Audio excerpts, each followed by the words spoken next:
আসসালামু আলাইকুম প্রিয় দর্শক, হালাল রান্নাবান্না চ্যানেলের পক্ষ থেকে আপনাদেরকে স্বাগতম।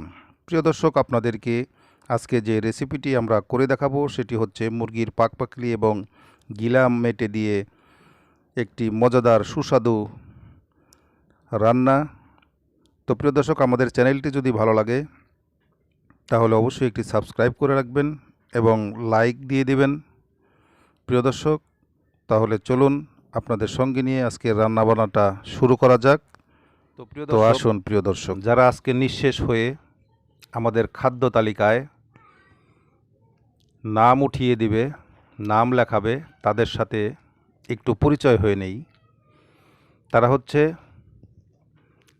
বুট সম্প্রদায়, মটর সম্প্রদায়, মুসুর সম্প্রদায় এবং মাছ সম্প্রদায়।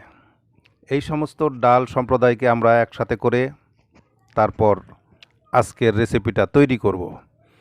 তো প্রিয় দর্শক, আমরা এই বুটকে আগে সিদ্ধ করে নেব, কারণ বুটের ডাল সিদ্ধ হতে একটু সময় নেয়, তাই এই সম্প্রদায়কে আমরা আগে সিদ্ধ করে নেব।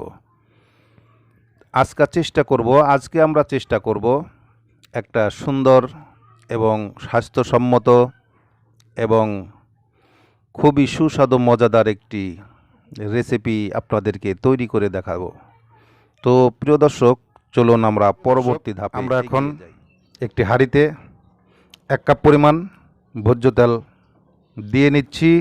আমরা দিয়ে দিলাম সয়াবিন তেল। এখন এটাকে একটু আঁচে আনতে হবে, অর্থাৎ একটু গরম করে নিতে হবে এবং আমরা এর ভিতরে ছেড়ে দেব 1 কাপ পরিমাণ পেঁয়াজের কুচি,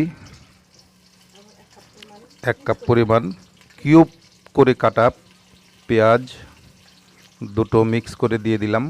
এখন আমরা দিয়ে দেব দুটো তেজপাতা, কয়েক টুকরা দারুচিনি এবং 3-4টা এলাচ দিয়ে এখন আমরা আবার পেঁয়াজগুলোকে ভালো করে নাড়াচাড়া করে নেব। তারপর আমরা দিয়ে দেব আদা রসুন বাটা একসাথে করে 2 চামচ পরিমাণ দিয়ে দিচ্ছি। এগুলোকে আবার ভালো করে একটু তেলের সাথে ভালো করে মিশিয়ে নিতে হবে। আমরা মিশিয়ে নিচ্ছি। এখন আমরা দিয়ে দিব লবণ পরিমাণ মতো। আমরা এখানে দিয়ে দিচ্ছি 1.5 চামচ পরিমাণ লবণ।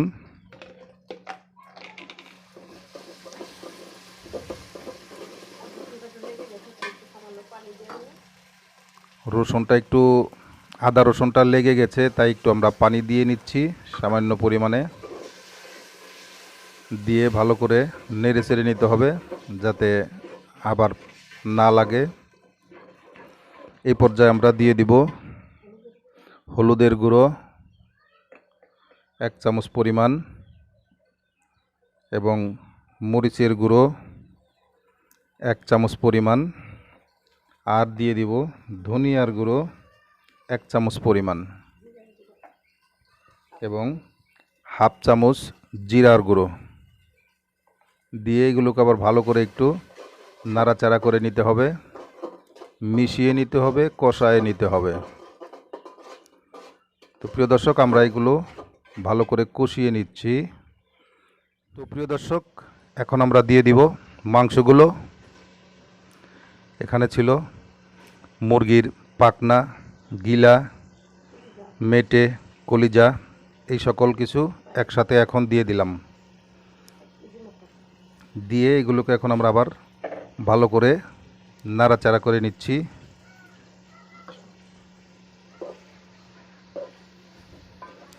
কিছু সময় আমরা এগুলোকে ভালো করে কষিয়ে নিব।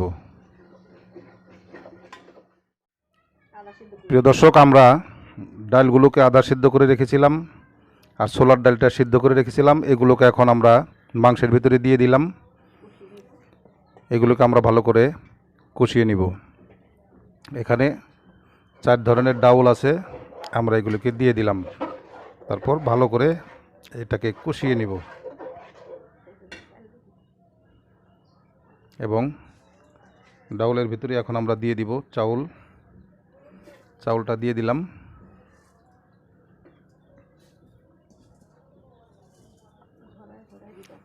চাউলগুলোকে একটু ঝরিয়ে দিতে হবে এবং কষাইতে হবে, পাশাপাশি কষিয়ে নিতে হবে। তো প্রিয় দর্শক, আমরা এভাবে চাউল ডাউলগুলো ভালো করে দিয়ে আমরা ভালো করে এটাকে কষিয়ে নিলাম। এখন আমরা পানি বয়েল করে রেখেছিলাম, সেই পানিগুলোকে দিয়ে দিলাম। 1 লিটার পরিমাণ বয়েল করেছিলাম, সেই পানিগুলোকে এখন আমরা দিয়ে দিলাম।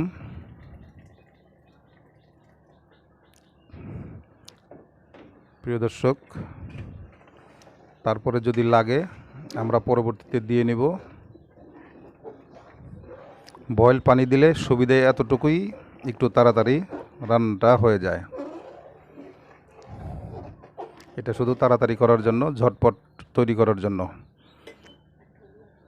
তো প্রিয় দর্শক, আমরা আর একটু পানি দিয়ে দিলাম।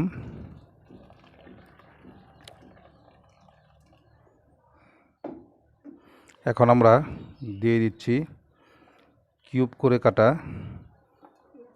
পেঁয়াজগুলো, উপরে দিয়ে দিলাম। এভাবে আমার মা রান্না করত। তারপরে আমরা কয়েক টুকরো কাঁচামরিচের ফালি দিয়ে নিলাম এবং কিছু অর্ধেক করা কাঁচামরিচ আমরা এখানে দিয়ে নিলাম। এখন আমরা এগুলোকে একটু নাড়াচাড়া করে ঢেকে দেব। তারপর হয়ে গেলে সরাসরি আপনাদেরকে আমি পরিবেশন করে দেখাবো ইনশাআল্লাহ। তো প্রিয় দর্শক, হয়ে গেল আজকে আমাদের মুরগির গিলা পাকনা দিয়ে মজাদার তেহেরি।